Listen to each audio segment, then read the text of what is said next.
Bispos do Brasil. Apoio Cultural. Paróquia NET. O aplicativo que conecta o fiel à sua paróquia. Baixe agora gratuitamente.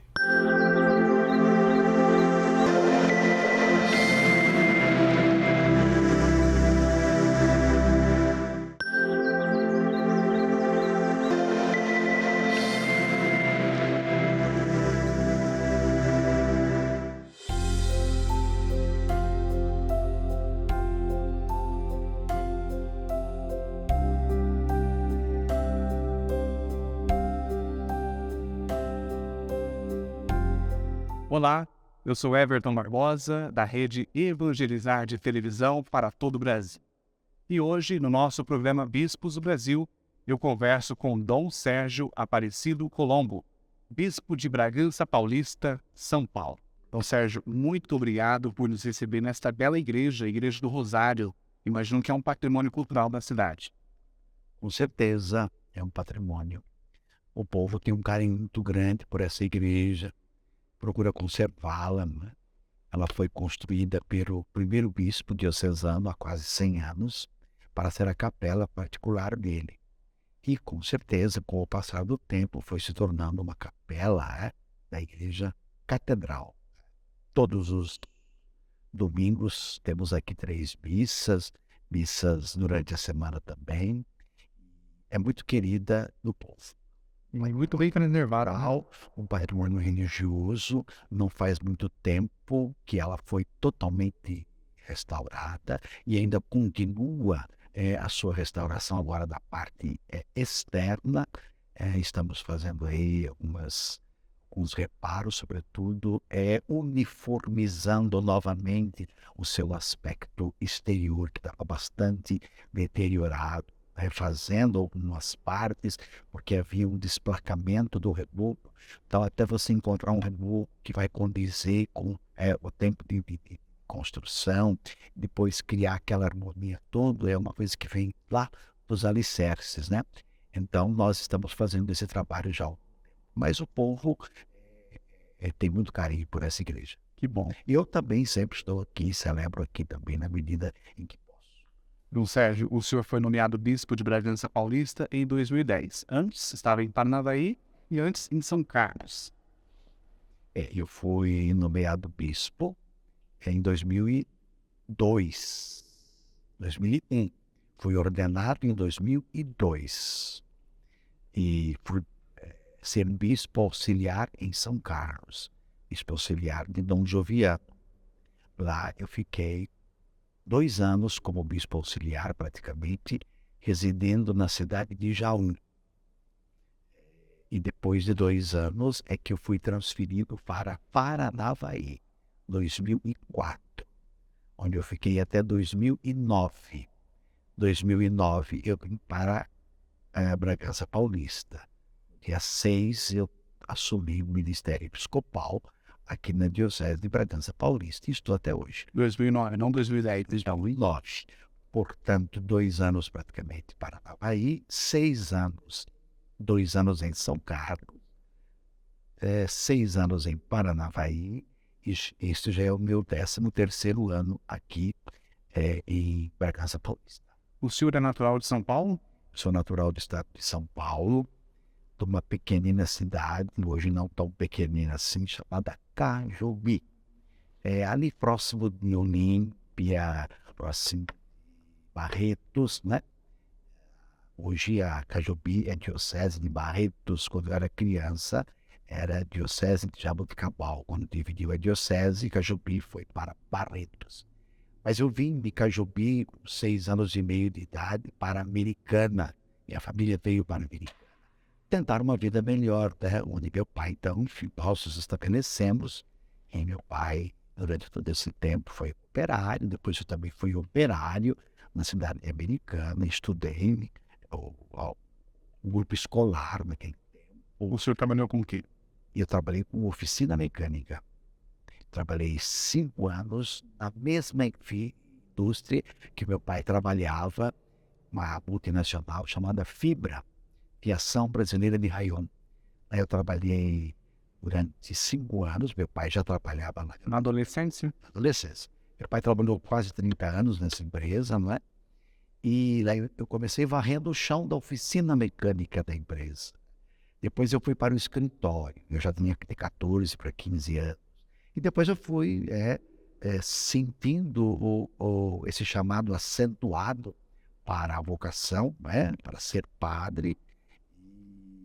Isso me fez repensar como é que eu ia continuar a minha vida, até que fui para o seminário. Eu sempre fui ligado à igreja, ligado à comunidade, eu fui coroinha, eu fui ministro leigo da comunhão, extraordinário da comunhão, ainda muito jovem. Eu penso que eu já estava na primeira turma da Arquidiocese de Campinas, quando começaram, não é? Depois do Vaticano II, os ministros da Sagrada Comunhão, ministros extraordinários, eu fui um dos escolhidos. Depois dividiu a Arquidiocese, Limeira, criou-se Limeira, e eu fiquei para Limeira, Americana, onde nós nos estabelecemos, ficou para Limeira. E como aí que eu cresci, que eu percebi, né, e desenvolvi depois, mais tarde, o meu ministério presbiteral. Quando eu fui para o seminário, ainda era Campinas, né? No terceiro ano de filosofia, na passagem para a teologia, criou a diocese de Limeira. Então eu fiquei para Limeira. Fiquei padre pela diocese de Limeira. Família católica. Minha família sempre foi católica, de tradição católica. Meu pai, minha mãe, meus irmãos. O senhor tem um primo bispo também. Eu tenho um primo bispo por parte de mãe. Dom Nilo, de Campo Mourão, no Paraná. Meu Versari, que é bispo em Campo Mourão, no Paraná, onde eu trabalhei. Agora o senhor falou da experiência profissional na adolescência. É bom que o seminarista, depois o padre, tenha essa experiência de trabalho, né? Fez bem para o senhor. Bom, não, eu acho fundamental, necessário, uma experiência de trabalho, saber quanto custa levantar de madrugada, comer de marmita, aproveitar aquela hora do almoço para repassar os assuntos que vão ser matéria de prova à noite, na escola. Fazer uma experiência de namoro, ter muitos amigos. Eu acho que isso é muito importante. O senhor namorou também? Namorei bastante também. E fui para o seminário, porque eu sempre senti essa, como diz o povo, essa inclinação. E então, fui fazer essa experiência. Eu participava de um grupo de jovens e de um grupo de meninos. Naquele tempo, na minha paróquia americana, tinha o Colégio Divino Salvador, das Irmãs Salvadorianas. A gente tinha toda semana um encontro desses meninos, não é? Que desejavam fazer esse caminho, preparar-se para ir para o seminário. E desse grupo, acho que eu e mais apenas somos padres, né? Fomos, frequentamos e somos padres. Dom Sérgio estudou serviço social também, paralelo ao seminário? Quando eu fazia filosofia em Campinas, o curso de filosofia era interno, era no seminário. À noite nós tínhamos livre. Então nós somos convidados, se desejássemos, a fazer um curso paralelo na PUC, na Pontifícia Universidade Católica de Campinas. Nós morávamos em Campinas. Então eu fiz serviço social. Outro fez história, outro fez sociologia, e foi assim.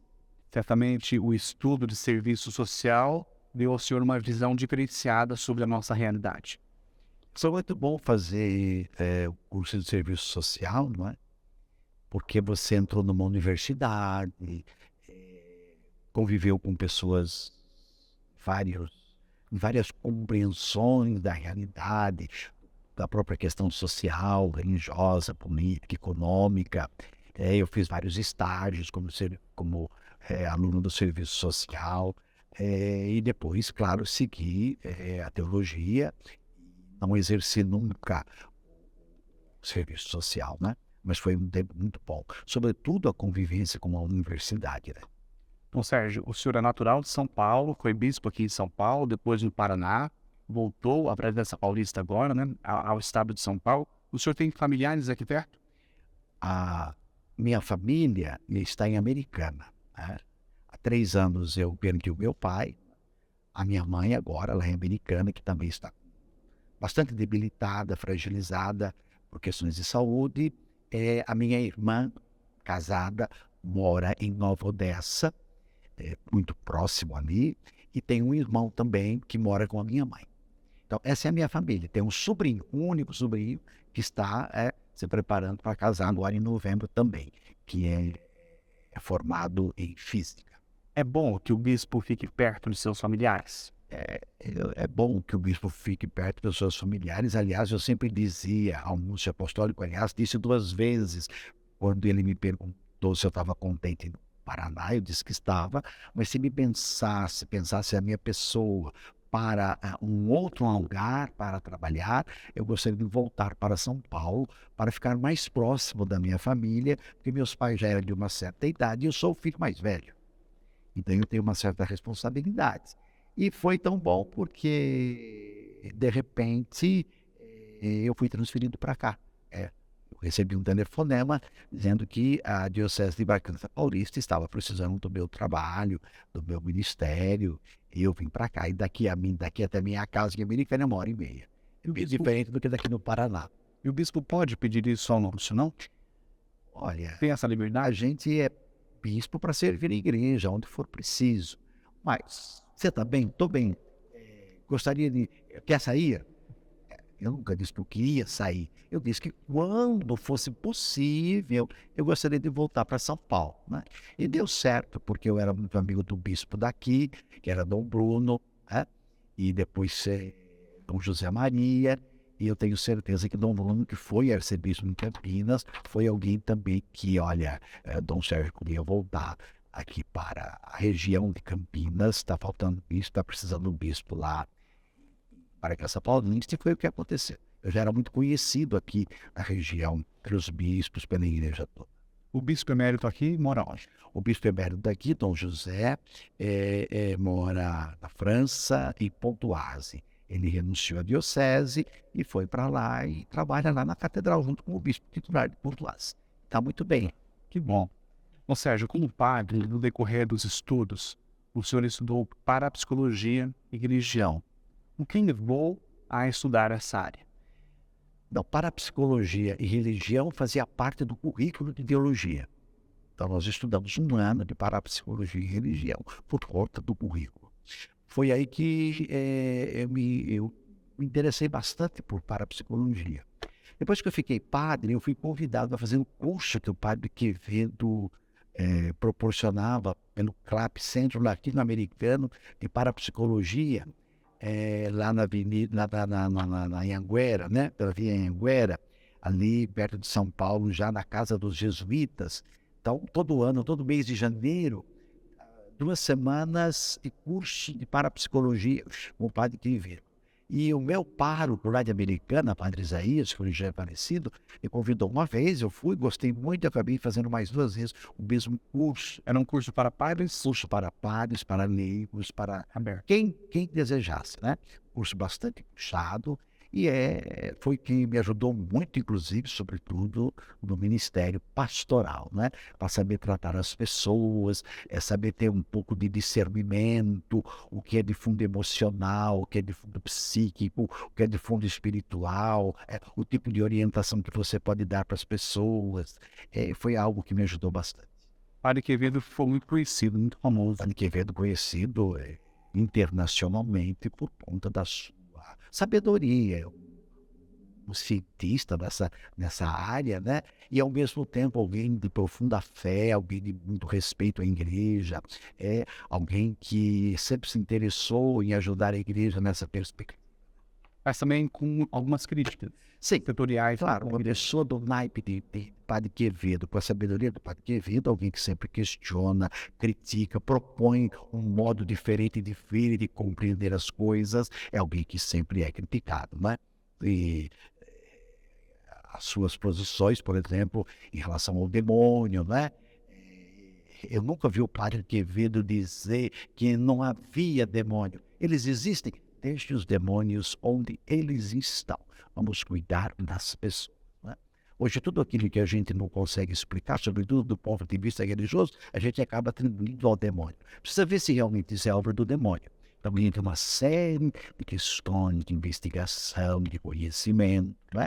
Hoje as pessoas estão muito sofridas, as pessoas estão muito estressadas, as pessoas estão muito carentes, muito necessitadas. Então você tem que ter um mínimo de discernimento, de saber com quem você está conversando, o que você está dizendo, e nunca reforçar posições que estão fazendo as pessoas sofrerem. Você tem que sempre partir do que elas estão te dizendo, para um outro olhar, uma outra visão, uma outra compreensão. Sérgio, com a morte do padre Quevedo, esse assunto parece que esfriou um pouco na igreja no Brasil. É porque ele era um grande expoente da parapsicologia e religião, né? Depois ele ficou bastante limitado, foi afastado desse trabalho pelos jesuítas. A parapsicologia, então, deu como que uma aquietada, né? Mas é uma ciência que eu acho necessária hoje. Na opinião do senhor, qual que é o lugar da parapsicologia na interface com a religião? Ela pode prestar um grande serviço, porque a religião tem tudo a ver com a pessoa. Quando você fala em religião, você fala em modo de crer, em modos de conceber o absoluto, você fala na relação com ele, e por que não na relação com o próximo, que for uma religião cristã, não é? E a parapsicologia cria condições, quer dizer, ela oferece elementos para que você possa ter uma relação sadia, uma relação bonita, com mais liberdade, com mais compreensão daquilo que é a vida da pessoa, cada dia. Os seus envolvimentos, as suas necessidades, como eu dizia, as suas carências, os seus limites, as suas possibilidades. Aliás, nada é estranho à religião. Quando eu digo isso, eu quero dizer que nada é estranho ao Evangelho. O Evangelho cabe em todos os lugares. E a gente é chamado a compreender sempre o Evangelho, a partir de Jesus Cristo, ele que é o Evangelho vivo, como algo que realmente nos liberta de todos os males, nos faz realmente abertos para viver a dignidade, a grande dignidade dos filhos e filhas de Deus. Então, se eu tenho uma ciência que me ajuda nessa perspectiva, por que eu não vou aceitá-la? Não é? Então, eu vejo que a parapsicologia, a religião, tem tudo a ver porque lida com a pessoa, com o interior da pessoa. Não é? Aquilo que a psicologia talvez não possa responder, a parapsicologia, quer dizer, caminhando junto, pode ajudar. Onde haver excessos aí nessa questão? Excessos pode haver em todos os lugares, na própria religião, na própria fé, no próprio cristianismo pode haver excessos. Né? Eu acho que você tem que ter uma mente sadia, um coração sadio, uma compreensão à altura, lendo os sinais dos tempos, né? Conhecendo o momento que você vive, a circunstância que você está, para não entrar no bolo, na massa e achar que tudo está ruim, ou que tudo está bom, ou deixar para lá. Não, eu acho que você tem que ter uma presença significativa em tudo isso. E a parapsicologia ajuda, como outras ciências, sociologia ajuda, a política ajuda, a religião ajuda. Depende do modo como você vê, do lugar onde você vê. Porque todos os extremismos Jesus condenou. E nós condenamos. O senhor estimula os padres a estudarem? Estimula os padres a estudarem. Nós temos todos os anos, 2 vezes por ano, um momento onde nós nos reunimos para estudar, para avançar, para compreender melhor algum aspecto da nossa missão. Por exemplo, agora em maio, nós tivemos um instituto, o Instituto Axis, de Belo Horizonte, que veio ajudar os padres, ajudar a diocese a compreender toda a dinâmica hoje de uma administração religiosa, de entidade religiosa. Foram 3 dias, foi muito positivo. Agora, em outubro, nós vamos nos reunir novamente, então, para tratar de uma questão mais íntima. Por exemplo, a vida do padre, a saúde do padre, a compreensão dele, o ministério dele, os desafios que ele está vivendo. Então, eu incentivo os padres a estudar. Eu mesmo, quando faço reunião dos presbíteros, uma partezinha que seja da reunião, eu dedico à formação, a apresentar algum aspecto que julgo que os padres precisam aprofundar mais. Qual o tamanho do clero do Rio Grande do Sul? Eu tenho mais de 120 padres contando com os religiosos. Eu tenho quase 70 paróquias, né, com as áreas pastorais. É um clero grande, numeroso. Eu converso hoje com Dom Sérgio Aparecido, Colombo, bispo de Bragança Paulista, São Paulo. Este é o programa Bispos do Brasil, um espaço de diálogo com o episcopado brasileiro. Vamos para o intervalo e, em instantes, a gente retorna.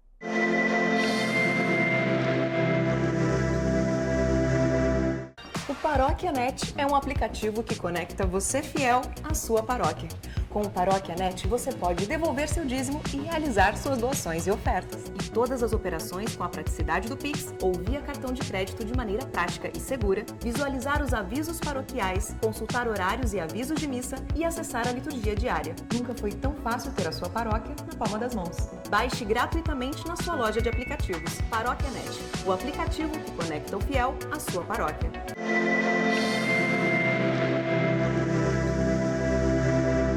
Dom Sérgio Aparecido Colombo, bispo de Bragança Paulista, São Paulo, é o nosso entrevistado de hoje no programa Bispos do Brasil, pela TV Evangelizar. Vamos falar agora da Diocese de Bragança Paulista. No bloco passado falamos da sua vocação, da sua família, e agora vamos falar da Diocese. A publicidade da cidade. Aqui tem um time famoso, Bragantino. O senhor gosta de futebol? Eu gosto de futebol, mas não tenho aquela paixão. Nem tanto. Meu pai era apaixonado por futebol. Eu pergunto, o Bragantino ganhou, o Palmeiras ganhou, quem ganhou? Mas não vou perder o sono por causa disso. O Bragantino é uma marca da cidade aqui do interior. Bragantino é querido, é um time muito querido. Quantas paróquias há na Diocese? Nós temos 67 paróquias. Não, 64 paróquias. E tenho 4 áreas pastorais. A gente percebe que é uma região muito bonita, turismo rural, geograficamente falando, topograficamente falando, a nossa região é região privilegiada, a região bragantina, de muito verde, de muitas águas, de muita serra, com uma qualidade de vida excepcional. Isso faz a diferença. O senhor gosta daqui, de morar da cidade de Bragança, eu gosto. No passado, o café era forte aqui. O café foi muito forte aqui. Hoje já não é mais tanto o café, né? Hoje o café já não, praticamente não tem mais expressão nenhuma. Hoje, o que é o... Embora alguns tenham que eles estão tentando recuperar um pouco, né? Essa tradição da região do café. Hoje a indústria e comércio, aqui em Bragança principalmente, né? Cultivo de flores, por exemplo, de uva, de morango. Frutas, né? A Atibaia, por exemplo, é muito forte, né, nessa questão. A Jarinoa, a Itatiba, né? Aqui em Bragança é mais indústria. Na Diocese, vocês estão com o 4º plano pastoral da ação evangelizadora. O senhor construiu esse plano atual? Participou na construção? Foi eu que construí, nós construímos. Construímos a partir da realidade. Não é o bispo que sentou, fez um plano e escreveu embaixo. Não. Nós ouvimos os leigos, nas paróquias, nas comunidades. O que é que realmente nós precisamos fazer para ser mais a Igreja de Jesus? O que é que está faltando? O que é que nós já temos? O que é que nós precisamos melhorar? Quais são as nossas carências, os nossos limites, nossas possibilidades? O que é que nós precisamos? Nós ouvimos as comunidades, sistematizamos tudo isso, iluminamos todo aquilo que recebemos com a palavra de Deus e a palavra da Igreja, especialmente da CNBB, porque o nosso planejamento pastoral, ele caminha para e passo com as diretrizes gerais da CNBB. Portanto, a cada 4 anos, nós revemos o nosso planejamento pastoral de acordo com as diretrizes da CNBB. E, depois disso, então nós chegamos ao momento, o que é que nós vamos fazer? Então tem aquelas pistas que aparecem para cada dimensão, para cada atividade. E aí, voltando para a realidade, é claro, as paróquias não vão poder fazer tudo o que está no plano de pastoral. Elas vão pontuando aquilo que naquela realidade onde elas estão é mais urgente. Então nós vamos trabalhar aqui a família. A nossa paróquia vai trabalhar as crianças. A nossa paróquia vai trabalhar a questão dos drogados. A nossa paróquia vai trabalhar a questão da formação. Aliás, formação é o que todo mundo pede, não é? Essa formação, ela abrange todas as as atividades, todos os movimentos. Eu ainda tive uma reunião agora sábado, da minha coordenação ampliada de pastoral, onde estão padres, bispos, leigos, coordenadores, né? E todos nós, depois que retomamos dessa pandemia, não é? Todos nós sentimos a necessidade de reagrupamento, de revalorização das lideranças, de formação, não é? E de encorajamento, porque muitos foram embora, muitas lideranças morreram, né? Muitos ainda não voltaram. Temos uma reunião fantástica, e isso tudo nos põe para frente, nos faz caminhar, nos faz ajudar a igreja a ser uma igreja realmente que não vive para si, em função dela, mas que procura testemunhar Jesus onde ela está. E a minha diocese, elas são 4 realidades praticamente. Quando eu fui a Roma na última visita de Límina, tinha saído do Paraná, não fui com a turma do Paraná, não é? Vim para São Paulo. Aliás, não fui com a turma de São Paulo, acabei indo com a turma do Paraná, porque o Lúcio me pediu para ir. E diante do Papa Bento, os bispos estavam cada um tendo 10 minutos para fazer a sua exposição. O Santo Padre me perguntou, e a sua diocese? Eu disse, Santo Padre, a diocese tem a realidade histórica, central da diocese, né? Depois tem a questão turística e tem a questão da periferia. 3 realidades, não 4, né? E ele me perguntou como é que eu dava conta de tudo isso, né? Quis saber um pouco de cada coisa. Então aqui é o centro da diocese, onde está toda a tradição, toda a origem da diocese. Depois, seguindo Fernão Dias, eu chego em São Paulo, tenho a maior cidade da diocese na periferia de São Paulo, que é Francisco Morato, com mais de 200 mil habitantes. E também aí entra Mariporã, entra Franco da Rocha, entra Caieiras. E de Bragança para cá, é a parte turística da diocese. Então é Socorro, é Pedra Bela, Pinhalzinho. Então você tem que administrar pastoralmente, né? Todas essas diferenças. O que é exigente, mas acaba sendo muito bom, né? Então, hoje à noite, eu vou celebrar missa lá na região de Francisco Morato, na paróquia Sagrado Coração de Jesus. Amanhã eu vou aqui do outro lado da diocese celebrar São João Batista, um lugar totalmente diferente daquele que é a Grande São Paulo, né? Então, isso tudo é bonito, é positivo, mas é exigente também, mas faz a gente ganhar uma experiência muito grande. Então, pastoralmente, a minha diocese é assim, com muitos leigos que colaboram por força da sua missão, da sua vocação. O processo sinodal aqui em Bragança Paulista, filho bem? Eu faço questão, como eu disse para você, caminhar com a igreja. O Papa convocou uma Assembleia Eclesial para a América Latina, nós vamos participar. O Papa convocou o Sínodo para 2023 e quer a participação de toda a igreja, nós vamos participar. Por que não? Nós não podemos ficar de fora. Nós não somos uma ilha. Nós não estamos fazendo uma igreja segundo os nossos interesses e a partir do modo como nós a vemos. Nós estamos fazendo uma igreja que é comunhão, que é participação e que é missão. Aliás, é o tema proposto pelo Sínodo. Claro que alguém às vezes olha com meio de atravessado, outros são mais animados, mas eu procuro envolver a todos e pedir a participação de todos. Se alguém, por um acaso, não participa, fica de fora, né? Aí a gente reza pela conversão desse padre, desse leigo, desse grupo e assim por diante. Mas um padre, ou alguns padres, ou alguns leigos que não vêm assim, não podem atrapalhar, impedir, né, a caminhada da igreja. E nós fizemos um bonito trabalho. Envolvemos todas as dioceses, os presbíteros, o conselho de presbíteros, os leigos das paróquias, das regiões. Foi um trabalho bonito que nós estamos agora sistematizando para juntar-se ao trabalho da igreja no Brasil, que por sua vez vai juntar-se ao trabalho das igrejas no mundo inteiro, para que o Papa Francisco tenha em mãos um retrato da igreja, e o que realmente a igreja quer e por onde ela deve caminhar.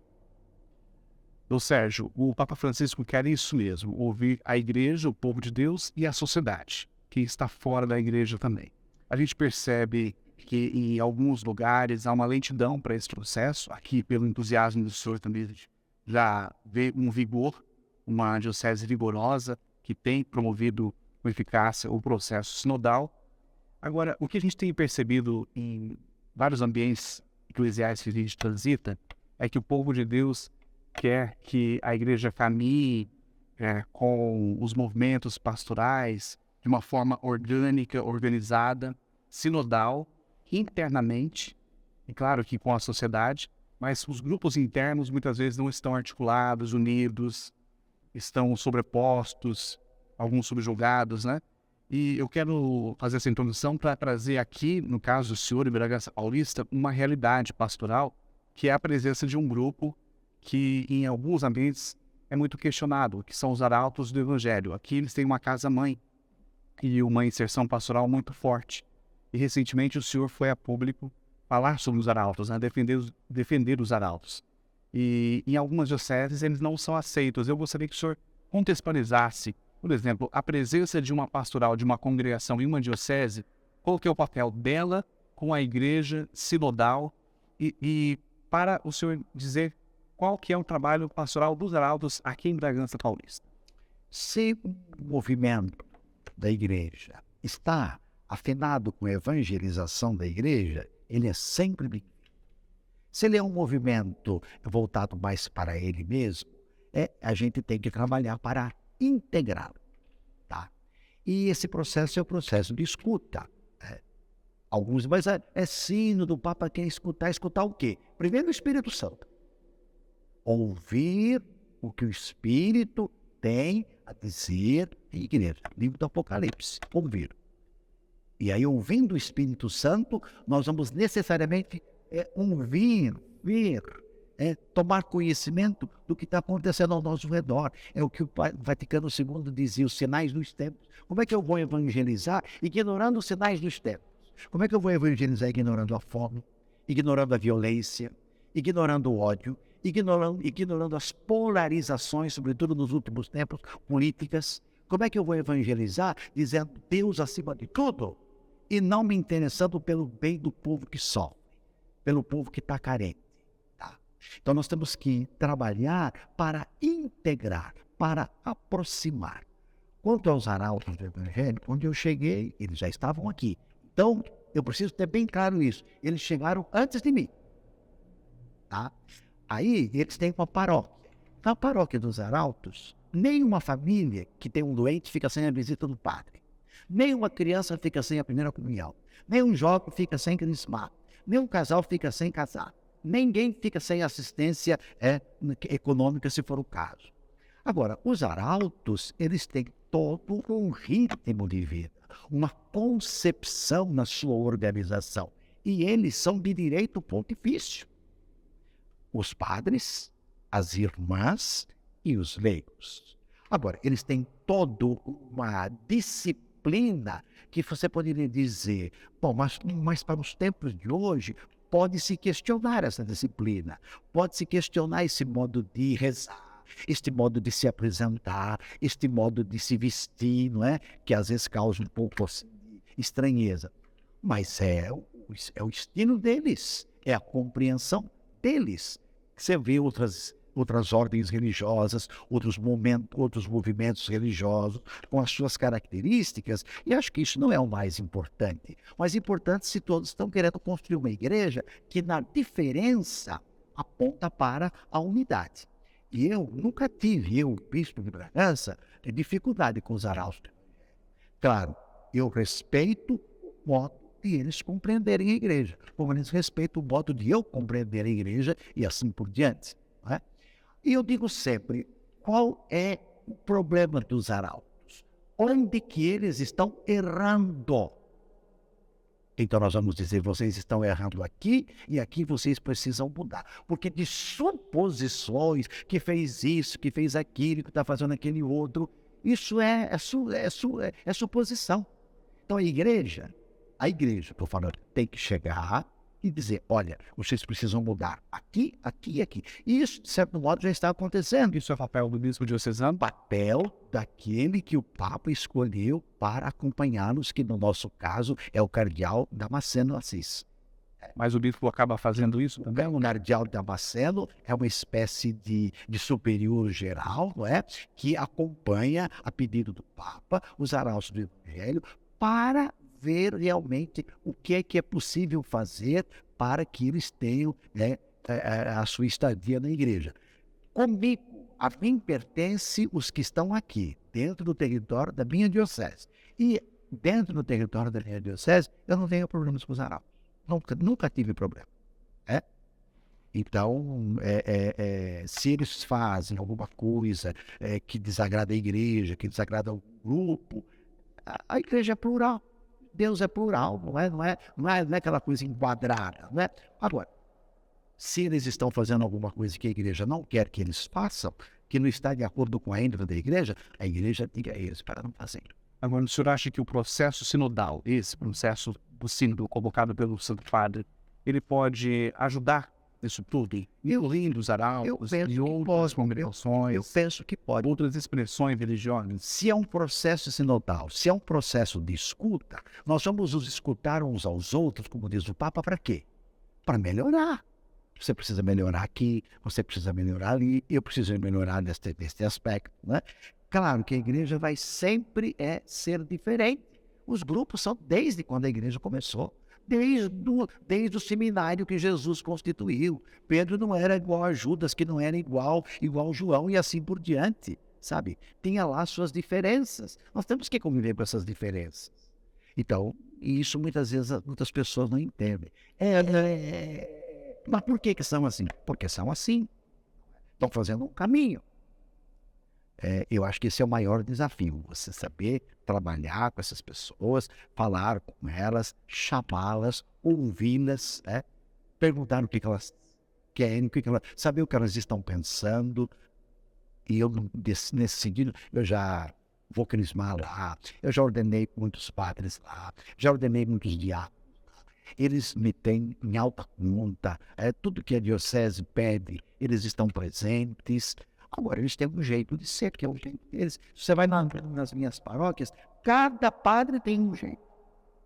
Um gosta de usar as roupas todas chiques, solenes, das rendas, dos barretes, como disse o Papa. O outro é bem simples, bem sóbrio.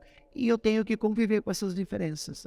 Eu estou aqui falando com você, parecendo um leigo, não estou nem com colarinho de bispo. E eu estou sendo menos bispo por isso? Tenho certeza que eu não estou. A gente tem que entender isso, que a riqueza, a beleza, como dizia São João Paulo II, aproxima justamente o que é diferente. Agora, eu estigmatizar, eu não sei dizer, eu já estigmatizo. Vamos procurar saber o que está acontecendo. Tem problemas? Claro que tem, porque onde tem gente tem problema. Tem exageros? Tem, porque onde tem gente tem exageros. Tem limites? Tem, porque onde tem gente tem limites. Tem boa vontade? Tem, porque onde tem gente tem boa vontade. E todos nós, então, precisamos ouvir o que eu dizia para você, voltando para encerrar a questão do processo sinodal, ouvir o que o Espírito diz. A igreja existe não para ela, a igreja existe para estar no mundo, para evangelizar o mundo, para dizer que o mundo precisa mudar, que as estruturas do mundo precisam favorecer o projeto de Deus, favorecer o reino, que é a fraternidade, é a solidariedade, é a comunhão, é o respeito, é a dignidade humana. No Regional Sul 1 da CNBB, no estado de São Paulo, o senhor é o referencial para a pastoral da comunicação. Sim. Hoje, talvez o grande desafio da comunicação, como diz e pede o Papa Francisco, é saber escutar. Talvez isso que a gente está fazendo aqui nesse programa, eu estou ouvindo o senhor em nome de uma multidão também que gostaria de conversar, de perguntar para o senhor.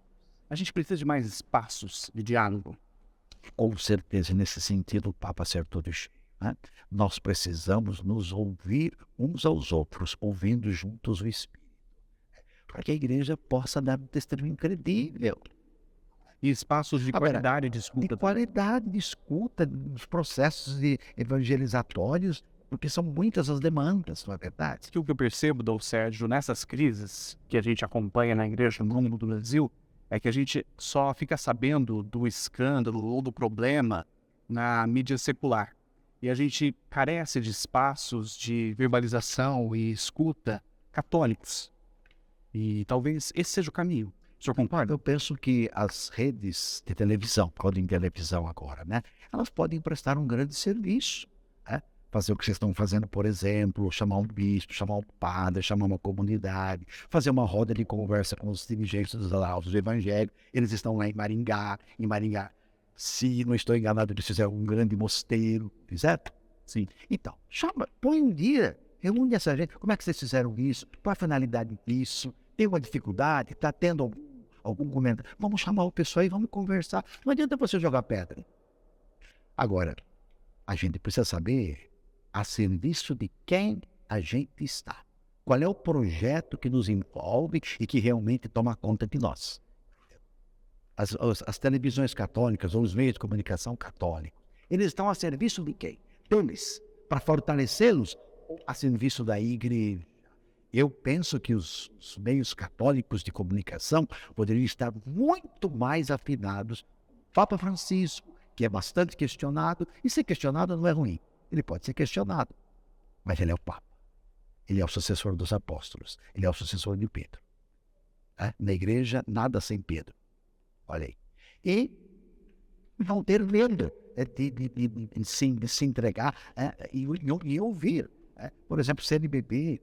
CNBB fez agora uma reunião do Conselho Permanente. Fez uma nota fantástica. Todas as redes sociais deviam exibir, ler, mostrar o que é que a CNBB disse. Porque ninguém fala nada. Então, Sérgio, dá para encerrar esse nosso diálogo? O que o senhor sonha para a igreja no mundo? Hoje no Brasil e na sua diocese. Eu sonho com uma igreja que abra as suas portas para acolher as pessoas. Uma igreja que ouve as pessoas. Uma igreja que não põe ninguém no inferno, mesmo porque Jesus Cristo não pôs ninguém no inferno. Uma igreja que saiba ouvir. Uma igreja que diz, olha, você não pode receber a Eucaristia, talvez. Mas você tem esse caminho para fazer. Fazendo esse caminho, quem sabe você vai poder recebê-la depois. Então, fazer o caminho. E não simplesmente ignorar. Nós estamos, por exemplo, falando em família. Quando você fala em família hoje, que família você está falando? O pai, a mãe, os filhos, bonitinho, em casa, dormindo junto, chegando todo mundo na mesma hora, rezando todo mundo junto, sentando ao redor da mesa, todo mundo indo na missa domingo. E de 100 mil famílias, você pode escolher 10, 20. E as famílias divididas, marcadas aí enfim, por essas situações todas, de filho que sai de casa, pai que abandona a mãe, mulheres sozinhas cuidando dos filhos, pais sozinhos, né? Essa questão homoafetiva que tomou conta da sociedade. Que é uma realidade. A igreja tem que dizer uma palavra, não que condena, que destrói, mas uma palavra positiva. Vamos partir de Jesus Cristo. Para você, meu irmão, o caminho é esse. Não é a pessoa chegar aqui, vai ser padrinho de batismo, se é casado na igreja, então não pode. Dizer, sentar, ouvir, argumentar, abrir caminhos para ela. Porque o que você está falando é fundamental. Todo mundo quer ser ouvido. Quer ser ouvido. Isso é desafio. Para ouvir, você precisa passar por aquilo que o documento de Aparecida já falou há 15 anos atrás com a 5ª conferência. É preciso ter um coração aberto. É preciso conversão pastoral. Para você compreender o drama das pessoas, da sociedade, dos pobres, dos doentes, aqueles que agora estão afetados de maneira grave pela pandemia. A igreja tem que se repensar. E quem vai ajudar a igreja a se repensar e dar uma resposta que a torne credível é o Espírito Santo. Não tem outro. Bom, Sérgio, eu estou muito feliz em estar aqui em Bragança Paulista, essa linda igreja, conversando com o senhor, ouvindo o senhor. Eu fico muito feliz de coração.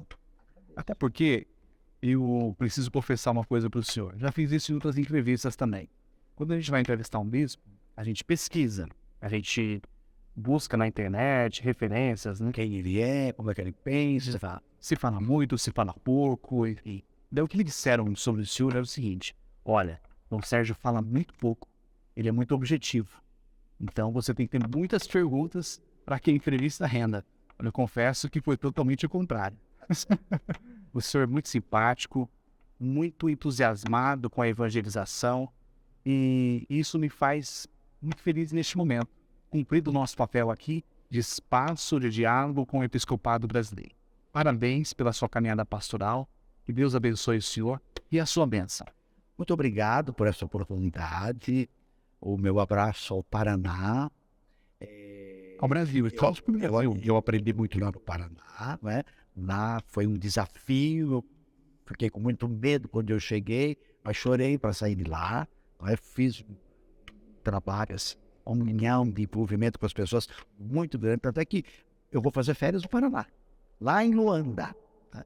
Então, ao Paraná, ao Brasil inteiro, ao trabalho de vocês, e tudo aquilo que for para somar, em se tratando de evangelização, a gente está sempre à disposição.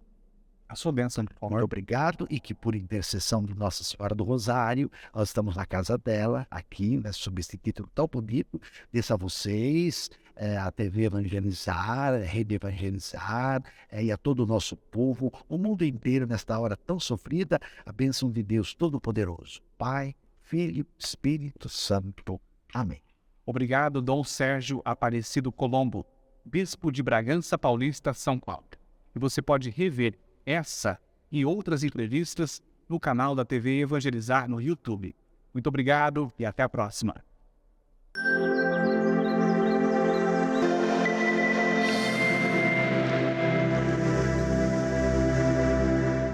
Bispos do Brasil. Apoio Cultural. Paróquia NET. O aplicativo que conecta o fiel à sua paróquia. Baixe agora gratuitamente.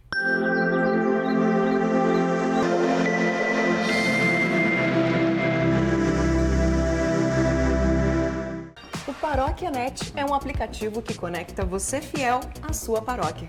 Com o Paróquia NET, você pode devolver seu dízimo e realizar suas doações e ofertas. E todas as operações com a praticidade do Pix ou via cartão de crédito de maneira prática e segura, visualizar os avisos paroquiais, consultar horários e avisos de missa e acessar a liturgia diária. Nunca foi tão fácil ter a sua paróquia na palma das mãos. Baixe gratuitamente na sua loja de aplicativos. Paróquia NET, o aplicativo que conecta o fiel à sua paróquia.